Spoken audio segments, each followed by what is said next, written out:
तो दोस्तों आज हम फिर से आपके लिए लेकर आए हैं देश दुनिया की तमाम ताजा बड़ी खबरें। सबसे पहली बड़ी खबर में आपको बताएंगे कि इजराइल हमास की जंग में हार देखते हुए अमेरिका ने रातों रात मार दी पलटी। लेबनान में हिजबुल्लाह के खिलाफ हमला रोकने का इजराइल को दिया आदेश। इजराइल हमास की जंग में इजराइल ने रोकी गाजा में फ्यूल की सप्लाई। फ्यूल की कमी के चलते 120 नवजात शिशुओं की जान को है खतरा, अस्पतालों में नहीं है लाइट। इजराइल और हमास की निंदा करते हुए सऊदी अरब के क्राउन प्रिंस मोहम्मद बिन सलमान ने भारत का किया जिक्र। कहा, जिस तरह से अंग्रेजों ने भारतीयों पर किया जुल्म, उसी तरह से इजरायली कर रहे हैं फिलिस्तीनियों पर जुल्म। कर्नाटक में मुस्लिम छात्राओं की हुई बड़ी जीत। कर्नाटक में परीक्षा केंद्रों पर छात्राओं को हिजाब पहनने की दी सरकार ने परमिशन, हिंदूवादी संगठनों ने किया विरोध। हॉलीवुड हस्तियों ने बाइडेन को पत्र लिखकर किया इजराइल फिलिस्तीन हिंसा को रोकने का आह्वान। हमास हिजबुल्लाह के हमलों से बौखला गई इजराइल की सेना। इजराइल की सेना के टैंक ने मिस्र की चौकी को गलती से बनाया निशाना। अब इजराइल की सेना मांग रही है मुस्लिम देश मिस्र से माफी। तो दोस्तों सभी खबरों को आपको एक एक कर बताने वाले हैं। वीडियो को लाइक कर चैनल को सब्सक्राइब कर दें। इसी बीच पर तो दोस्तों अगली खबर की ओर तो मुस्लिम देशों के सामने अमेरिका ने टेके घुटने। हिजबुल्लाह के खिलाफ हमले रोकने के लिए इजराइल को चेतावनी की जा रही। जी दोस्तों आपको बता दें कि इजराइल और हमास का युद्ध काफी आगे बढ़ चुका है। इस युद्ध में अमेरिका ने जहां इजराइल को खुला समर्थन दिया था, वहीं मुस्लिम देश हिजबुल्लाह और हमास के समर्थन में उतर आए हैं। इस बीच आपको बता दें कि हमास और हिजबुल्लाह के समर्थन में 57 मुस्लिम देशों के आने के बाद अमेरिका ने भी अपना रंग बदल दिया है और अमेरिका ने पलटी मारते हुए इजराइल के खिलाफ बड़ा बयान जारी किया है। दरअसल आपको बता दें कि अमेरिका ने लेबनान में हिजबुल्लाह के खिलाफ हमले रोकने के लिए कहा है। दरअसल आपको बता दें कि अमेरिका के प्रधानमंत्री ने कहा है कि अगर इजराइल लेबनान में हिजबुल्लाह के खिलाफ हमले करता है तो हम इसका कड़ा विरोध करेंगे, क्योंकि इजराइल अगर हिजबुल्लाह से अटकता है तो हिजबुल्लाह एक खूंखार संगठन है जिसकी टक्कर इजराइल को नहीं रोक मिलेगी और यह हिंसा आगे और बढ़ेगी और युद्ध बहुत भयंकर हो जाएगा। इसी कारण अमेरिका ने इजराइल से चेतावनी देते हुए कहा है कि वो हिजबुल्लाह पर हमले रोके। तो ये बड़ी अपडेट आई दोस्तों कि अमेरिका को भी लगने लगा है कि हिजबुल्लाह और हमास की टक्कर इजराइल से नहीं रुकेगी। इसी बीच पर तो दोस्तों अगली खबर की ओर तो इजराइल ने रोकी गाजा में फ्यूल की सप्लाई। कमी के चलते 120 शिशुओं की जान को खतरा। दोस्तों आपको बता दें कि इजराइल और हमास के बीच जारी जंग में गाजा में ईंधन खत्म हो गया है। इस बीच संयुक्त राष्ट्र वाल एजेंसी ने शनिवार को चेतावनी दी कि ईंधन खत्म होने की वजह से गाजा के अस्पताल में मौजूद कम से कम 120 नवजात शिशुओं की जान को खतरा है। यूनिसेफ के प्रवक्ता जोनाथन विक्रस ने कहा कि वर्तमान में हमारे पास 120 नवजात शिशु हैं जो कि इनक्यूबेटरों में हैं। इनमें से 70 नवजात शिशु वेंटिलेशन पर हैं और इसको लेकर हम बेहद चिंतित हैं। अगर फ्यूल की पूर्ति गाजा में नहीं की गई तो इन सभी बच्चों की मौत हो जाएगी। तो ये बड़ी अपडेट आ रही दोस्तों कि अमेरिका के कहने के बाद भी इजराइल ने अभी तक तेल सप्लाई गाजा में नहीं दी है। इसी बीच पर तो दोस्तों अगली खबर की ओर तो इजराइल के हमले की निंदा करते हुए सऊदी अरब ने किया भारत का जिक्र।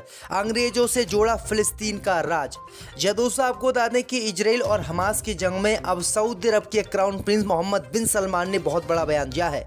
उन्होंने इजराइल और हमास का जिक्र करते हुए भारत को भी इसमें जोड़ लिया है। दरअसल आपको बता दें कि सऊदी अरब के क्राउन प्रिंस मोहम्मद बिन सलमान ने इजराइल के द्वारा कब्जाई गई फिलिस्तीनियों की जमीन का विरोध किया है और उन्होंने इसी बीच भारत का जिक्र किया है। सऊदी अरब के क्राउन प्रिंस मोहम्मद बिन सलमान ने कहा कि भारत पर जिस तरीके से ब्रिटिश लोगों ने कब्जा कर रखा था और वो वहां पर राज कर रहे थे, उसी तरीके से इजराइल के लोगों ने फिलिस्तीनी की जमीनों पर कब्जा कर रखा है और फिलिस्तीनी मुसलमान भी इजराइल का विरोध कर रहे हैं। उन्होंने कहा कि भारत ने अपने आप को आजाद कराने के लिए हजारों अंग्रेजों को कत्लेआम किया था और हजारों हिंदुस्तानी भी उसमें मारे गए थे, लेकिन अंग्रेज भारत को छोड़कर चले गए थे और भारत आजाद हो गया था। इसी तरीके से इजराइल पर हमास हमला कर रहा है और वो अपने देश को आजाद कराना चाहता है, इसमें कुछ भी गलत नहीं है। तो ये बड़ी अपडेट आई दोस्तों कि सऊदी अरब के प्रिंस ने खुलकर हमास का समर्थन किया है। इसी बीच पर तो दोस्तों अगली खबर की ओर तो कर्नाटक में हिजाब को लेकर मुस्लिम महिलाओं की हुई बड़ी जीत। कर्नाटक में परीक्षा केंद्रों पर छात्राओं को हिजाब पहनने की मिली परमिशन। दोस्तों आपको बता दें कि कर्नाटक में मुस्लिम छात्राओं को हिजाब को लेकर आज बड़ी जीत मिली है। कर्नाटक में एक बार फिर हिजाब को लेकर विवाद गहरा सकता है। असल में कर्नाटक सरकार ने प्रतियोगी परीक्षाओं में शामिल होने वाली मुस्लिम छात्राओं के लिए हिजाब पहनने की परमिशन दे दी है। महिलाएं हिजाब का इस्तेमाल अपना सिर ढकने के लिए कर सकती हैं। इसके बाद से ही एक बार फिर हिजाब पर बहस छिड़ गई है। पिछले साल हिजाब को लेकर कर्नाटक में काफी विवाद हुआ था, मामला कोर्ट तक पहुंच गया था। कर्नाटक सरकार का ये फैसला हिंदूवादी संगठनों को पसंद आया। असल में ये फैसला उच्च शिक्षा मंत्री MC सुधाकर ने दिया। अब हिंदू संगठनों ने इस आदेश के खिलाफ विरोध प्रदर्शन की धमकी दी है और कहा है कि मुस्लिम छात्राओं को हिजाब पहनकर परीक्षा नहीं देने देंगे और ना ही स्कूल कॉलेजों में आने देंगे। इसी बीच बढ़ते दोस्तों अगली खबर की ओर, तो हमास पर हमला करने के चक्कर में इजराइल के टैंक ने उड़ा दी मिस्र की चौकी। अब इजराइल की सरकार ने मांगी माफी। दोस्तों आपको बता दें कि इजराइल और हमास के बीच जो जंग चल रही है, उस जंग में इजराइल की सेना से बड़ी गलती हुई है, जिसका खामियाजा उसे मुस्लिम देश मिस्र से चुकाना पड़ेगा। दरअसल आपको बता दें कि इजराइल की सेना के एक टैंक ने जो है हमास पर निशाना साधने के दौरान मिस्र की चौकी को गलती से निशाना बना दिया, जिसके बाद मिस्र की चौकी पर यह हमला कर दिया गया और इस हमले में अभी तक किसी व्यक्ति की जान नहीं गई है। लेकिन आपको बता दें कि टारगेट गलत होने के बाद अब इजराइल की सेना बैक फुट पर आ गई है और इजराइल की सेना ने अब जो है अपनी गलती मानी है और दुख व्यक्त किया है। इसी बीच पर तो दोस्तों अगली खबर की ओर, तो मुस्लिम देश इराक की यात्रा ना करें, अमेरिका के लोग सैनिकों पर हमले के बाद अमेरिका ने जारी की एडवाइजरी। दोस्तों आपको बता दें कि गाजा में इजराइल और हमास के बीच संघर्ष शुरू होने के बाद से इराक और सीरिया में अमेरिकी सेना के खिलाफ हमले बढ़ गए हैं।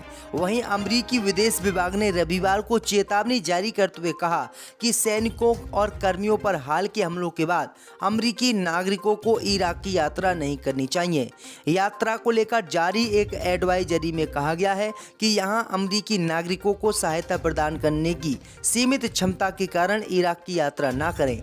बता दें कि गाजा में इजराइल और हमास के बीच संघर्ष शुरू होने के बाद से इराक और सीरिया में अमेरिकी सैनिकों के खिलाफ हमले में वृद्धि हुई है।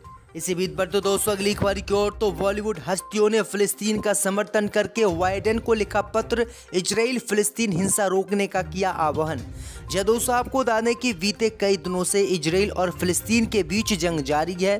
इसी दौरान अमेरिका के राष्ट्रपति जो बाइडेन को हॉलीवुड हस्तियों ने एक खुला पत्र लिखकर बढ़ती इजराइल फिलिस्तीन हिंसा को रोकने में मदद करने का आह्वान किया है। पत्र में बॉलीवुड के जो एक्टरों ने कहा है कि हम चाहते हैं कि अमेरिका के राष्ट्रपति के रूप में आप एक और जान जाने से पहले गाजा और इजराइल में तत्काल तनाव कम करने और युद्ध विराम का आह्वान करें। आपको बता दें कि पत्र हाई प्रोफाइल हॉलीवुड सितारों, कलाकार, मशहूर हस्तियों और राजनीतिक अधिवक्ताओं के गठबंधन ने जारी किया है। तो ये बड़ी अपडेट आ रही दोस्तों। इसी बीच बढ़ते दोस्तों अगली खबर की ओर, तो इजराइल हमास की जंग के बीच ईरान को अमेरिका ने दी धमकी, कहा हम तुम्हें देख रहे हैं, अगर युद्ध नहीं रुका तो आपके खिलाफ करेंगे कार्रवाई। दोस्तों आपको बता दें कि अमेरिका ने ईरान पर हमास की ओर से इजराइल पर किए गए हमले में शामिल होने का आरोप लगाया है। रविवार को लिंडेसन ग्रह ने कहा कि अगर ईरान बाज नहीं आएगा तो उसे उचित कीमत चुकानी पड़ सकती है। उन्होंने कहा कि हम आज यहाँ ईरान को ये बताने के लिए आए हैं कि हम तुम्हें देख रहे हैं, यदि ये युद्ध जारी रहता है तो ये आपके घर तक पहुँच जाएगा। समाचार एजेंसी रॉयटर्स के मुताबिक लिंडसे ने 7 अक्टूबर को हमास के हमले को लेकर कहा कि ये मानना हास्यास्पद है कि इस हमले में ईरान की भागीदारी नहीं है। इसी बीच बढ़ते दोस्तों अगली खबर की ओर, तो भारत सरकार की फिलिस्तीन को मदद के बीच इजराइल हमास युद्ध पर बीजेपी सांसद ने कही बड़ी बात, मोदी सरकार को दी ठीक सलाह। दोस्तों आपको बता दें कि अपने विवादित बयानों को लेकर अक्सर चर्चा में रहने वाले बीजेपी के वरिष्ठ नेता और राज्यसभा सांसद सुब्रमण्यम स्वामी एक बार फिर खबरों में हैं। दरअसल आपको बता दें कि सुब्रमण्यम स्वामी ने इस बार इजराइल और हमास के बीच चल रहे युद्ध पर अपनी प्रतिक्रिया दी है। वहीं आपको बता दें कि सुब्रमण्यम स्वामी ने लिखा है कि यदि हम भारत में इस समय इजरायलियों के लिए खड़े नहीं होते, जब हमास ने निर्दोष इजरायलियों की हत्या की हो, बच्चों के साथ क्रूरता और महिलाओं से रेप किया हो, तो क्या हम इस लायक रहेंगे कि भविष्य में अगर किसी देश से हमारा युद्ध छिड़ता है तो इजराइल हमारी मदद करेगा या नहीं। राजस्थान की, तो राजस्थान में 25 सीटें हैं। 25 में से 17 बीजेपी को मिल रही हैं, 8 सीट कांग्रेस के महागठबंधन को मिल रही है और अन्य का यहाँ पर खाता खुलता दिखाई नहीं दे रहा है। राजस्थान में बीजेपी की स्थिति काफी मजबूत दिखाई दे रही है।